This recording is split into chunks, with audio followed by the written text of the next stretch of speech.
Welcome back, everybody. My name is Louis, and this is another episode of Man Bites Film. This week, in, tribute to what happened in current events of politics and everything, I decided to make our feature review about Idiocracy, because I think it plays pretty well as a documentary, so I'm also going to be reviewing other documentaries as well. So, just play along with this one. I understand this is not a documentary, it's supposed to be a fantasy film, but I think it's kind of becoming more of a documentary nowadays. So our feature review is going to be for Idiocracy, 2006 Mike Judge film with Luke Wilson and Maya Rudolph. I give this film a 7 out of 10. This film is freaking hilarious. It's very hard to find. This is not streaming on any network currently, but it is priceless. I found this at Movie Stop and stuff like that for like $5. They're the only place that sells it though.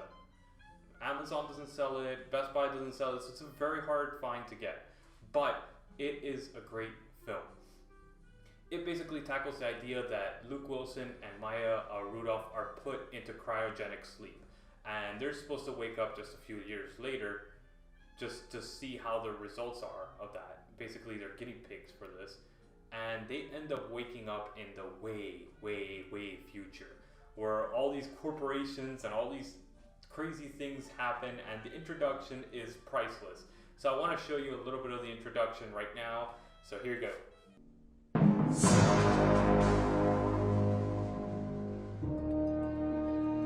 As the 21st century began, human evolution was at a turning point. Natural selection, the process by which the strongest, the smartest, the fastest reproduced in greater numbers than the rest, a process which had once favored the noblest traits of man, now began to favor different traits. Most science fiction of the day predicted a future that was more civilized and more intelligent. But as time went on, things seemed to be heading in the opposite direction, a dumbing down. How did this happen? Evolution does not necessarily reward intelligence. With no natural predators to thin the herd, it began to simply reward those who reproduced the most and left the intelligent to become an endangered species. Having kids is such an important decision. We're just waiting for the right time. It's not something you want to rush into, obviously. No way. Oh shit, I'm pregnant again! Shit! I got too many damn kids. Thought you was on the pill or some shit. Hell no! Must have been thinking of Brittany. Brittany? No, you did. What? There's no way we could have a child now. Not with the market the way it is, no. God, no. That just wouldn't make any sense. Come on over here, bitch! He don't care about you. Yeah, well, there must be something he likes over here. You mean nothing to me, baby? Oh, shit. It wasn't me! It wasn't me! Well, we finally decided to have children, and I'm not pointing fingers, but it's not going well. And this is helping. I'm just saying that before I have in vitro, maybe you should be willing to... It's always me, right? Well, it's not my sperm count. Yeah! I'm gonna fuck all of y'all! That's my boy! Cleavon is lucky to be alive. He attempted to jump a jet ski from a lake into a swimming pool and impaled his crotch on an iron gate. But thanks to recent advances in stem cell research and the fine work of Doctors Krinsky and Altshuler, Cleavon should regain full reproductive function. Get your hands off my junk! Unfortunately, Trevor passed away from a heart attack while masturbating to produce sperm for artificial insemination. But I have some eggs frozen, so just as soon as the right guy comes along, And so it went for generations, although few, if any, seemed to notice. So there you go. That's the intro to this film, and I think it's freaking priceless because it has a lot to play with what we're going currently in politics. American politics is following this path that these people are making fun of in 2006. Yet we're getting to that point. Look at the president from Idiocracy. Look at, Trump. The guy's a freaking walking joke, all right? And he is exactly like this. He represents these people in Idiocracy. These are the type of people that are following him. The man is brilliant, don't get me wrong, because he knows how to manipulate the people, but he's manipulating the people that Idiocracy is talking about. The freaking lowlives, the people that have no freaking common sense when it comes to American politics, or those who just want to see everything fall apart and start fresh. Which, I get it. I want the same thing at this point, because I really don't want any of the politicians in place right now. Sorry about this, it's just I'm really steamed up about current politics in the Republican Party and especially the Democrat Party. It's just ridiculous. So let me go into the actual film itself. This film revolves around Luke Wilson finding out that he's in the future with Maya, and basically they've become the most intelligent people on the planet. They're feeding the grass, this like Gatorade type of thing. All the major corporations took over, and they just have no like sense of purpose. These people, they're barely like scraping by in their lives, and they just don't care about anything other than just watching movies, action, no plot, nothing, no cerebral like motivation whatsoever. And I feel like this is happening. Mike Judge is very good at presenting this type of case. He brought it out in Office Space, he brought it out in Beavis and Butthead. I mean, Beavis and Butthead, a lot of people think it's funny. It's not necessarily funny. It's really fucked up. All the things that they bring up in that show. And they make fun of Beavis and Butthead, but I know people that are just like that. And that's kind of sad. And this film develops on that. And also Office Space. Office Space, I mean, it's literally, if you've ever worked in an office, that's pretty much how it's like. You have a boss that tells you 5 different things. It's all the same thing. And it's like, are you kidding me? 5 different people need to tell me the same thing? No. So, Mike Judge is very good at figuring out characters that are relatable, because they are. Every life type of people, he captures that in this film, and he shows how our evolution will continue if we keep following these type of people. And I think that's very true. So, Idiocracy, this film, I would call it as a warning. This is a warning what will happen if you elect Trump as president, or Hillary, or Bernie, for that matter. So what we're going to do, I have no clue at this point. But this is the path that we're going down. This is the path that we set ourselves on now. And Idiocracy is a perfect picture for you to capture exactly what will happen to us if we continue down this path. So thank you for going and sitting through my little lecture to everybody, but this is the truth. This is what I believe in, and I could support the facts. If you want to start commenting on my Facebook and all that stuff, I welcome that, because I could show you the facts. I could guide you in the correct direction to actually follow and see the real information that you guys are not getting. So I'm going to give you guys a little bit of a break, and hopefully you guys enjoy this feature artist. And of course I got to do a punk band, because yeah, it works for this. All right, so we'll see you guys in a minute. I wanted to believe in the American system. No more, never again.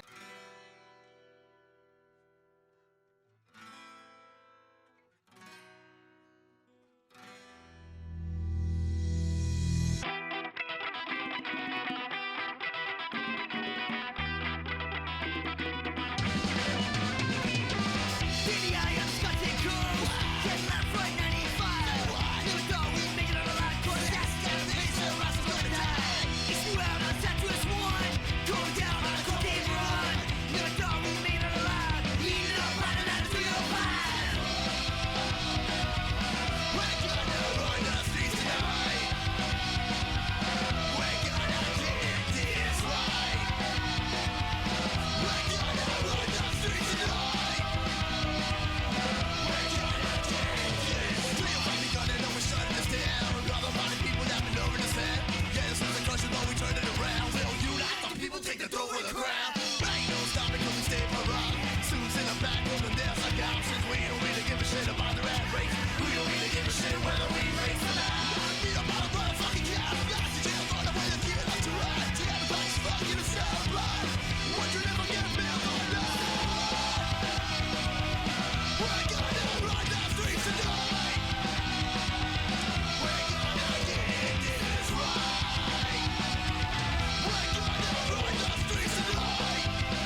Alright, guys, if that doesn't get you pumped up for these next two films, I don't know what will. Resurrect Dead, The Mystery of the Toynbee Tiles. This film I've been dying to freaking watch. It has been such a mission to get, as well as Idiocracy, but I was severely disappointed. This I give a 5 out of 10. It was very interesting subject, but it doesn't go anywhere. It doesn't give you anything. It doesn't provide any facts. I don't feel like it did anything for a documentary that's this interesting of a subject. It just kind of fell flat. This guy has never done a documentary. You can tell that. And I know it takes a lot to make a documentary. A lot of information has to come and a lot of chance has to happen. But this didn't happen for this film. There's no magic to it. It was a very interesting subject, just completely fell flat in this documentary. So don't waste your time trying to rent this. Don't look for it. It's really not worth it. If you want to know more about the Toynbee Tiles, you could look it up on Wikipedia and a couple websites that are out there that are more interesting than this documentary, and you won't be wasting 2 hours of your time. So yeah, skip this choice, please. Resurrect Dead, The Mystery of the Toynbee Tiles. It's a great idea, a great story, but just fell flat. So the next one, this documentary was phenomenal. I had such a blast with this. Anybody that's done 5K races or has been into races and just watching all these people go through these type of obstacles, like it's really cool stuff. Okay, it's called the Barkley Marathon, the race that eats its young. That's what the documentary is called. This is from 2014, and I give this an 8 out of 10. I wanted to do this as our feature review, but I couldn't help the chance to throw in my little politics speech, so I had to put Idiocracy first. But this deserves to get its own review, so I'm gonna go extensive into this. This film revolves around this crazy guy in Tennessee that sets up this race every year, and he's been doing this for about 25 years in 2014, so 27 years now. All right, only 10 people have finished it at the point of this documentary, and it follows the race of 2014 and how they try to finish this race. Okay, this thing is not a typical race. Typical race, you have a set course, you follow that course, and you have a path that you have to follow. This crazy guy, first of all, you have to get into the race, which is a mission in itself. You have to qualify for it, and he only chooses a certain amount of people every year. All right, and he requests $1, and that $1 is non-refundable, and he requires a license plate from the state or country that you're from. Okay, that's what you get to get into the race. Second of all, you also have to bring one piece of clothing if this is the second time you're coming to the race, or anything that he requests that year. The guy's really out there. He's really eccentric, but he's a funny guy, and he's a funny character in this documentary. This documentary has a lot of heart, and it does not feel like a long documentary. You go through it, and it goes pretty quick. So it's something very enjoyable, and a lot of people could enjoy this. There's no real age range for this. So the race goes through the backwoods of Tennessee, okay? And you have a set course for maybe about a mile, okay? And this goes 100 miles, and you have to finish it in 48 hours. Yeah, 48 hours. And the whole point is that you have to actually go 4 laps around the course that he sets, which is a little bit more than 100 miles. According to people, it's been about 120 miles. And it's basically, he just goes, here's the map. You got a limited time frame. You have to copy the map onto your own thing, and hopefully you'll go along the path. You have to rip out a page on the book corresponding to your tag number. That's your checkpoints in each location. I think there's 7 or 8 or 9 actually. I can't remember, but there's a few checkpoints throughout each lap that you have to hit. All right. They go through briar patches. They go up and down a mountain, and it's equivalent to climbing up Mount Everest and climbing back down. That's how high of a range they go. They range between 70 degrees weather to -degree weather. Okay, that's how high they go in the differential of temperature. Okay, they go through briar patches, which if anybody doesn't know what a briar patch is, this is what it is. Okay, that's some scary shit. And then also they go through water. They go through an old prison, which the old prison is how this whole race came about. This man that killed Martin Luther King back in the day, he actually was stationed in this. He was sentenced in this prison, a maximum security prison, and he was able to escape. This was huge news and all this stuff. And this man got stuck in the wilderness, and he was only able to go about 5 miles into the wilderness that is Tennessee. Okay, and they finally found him, and they spent 2 days looking for him, and he had only gone 5 miles. And that's why this old man, he decided, he's like, he was a runner before and all that stuff, and he used to do marathons all the time, and then he's like, that guy's an idiot. I could do that easily. I could do 100 miles in that time frame. Bet you anything. Through that wilderness. So that's where this whole course started. He started organizing it and all this stuff. And the funny thing is that they explained this towards the end of the documentary, is that he's never actually done the course, but he expects these people to finish it. And like I told you, 10 people finished this out of 25 years of doing this, and every year 40 contestants enter into it. Okay, these guys, they go through hell and back. Most of the time they don't sleep. It's insane. I don't know how they manage to do this, but they do it, and it's phenomenal.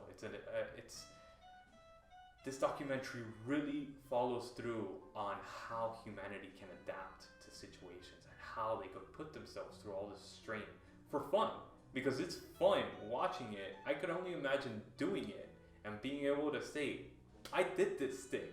Holy crap, you know? So I really hope you guys watch this. This one is streaming on Netflix. It's the most accessible film on this review. Unfortunately, the other ones are a little bit harder to get, but Barkley Marathon, please watch this. Streaming on Netflix, very easy to get. I hope you guys enjoyed this review, and I'll see you guys next week. My name is Lewis, and this is Man Bites Film.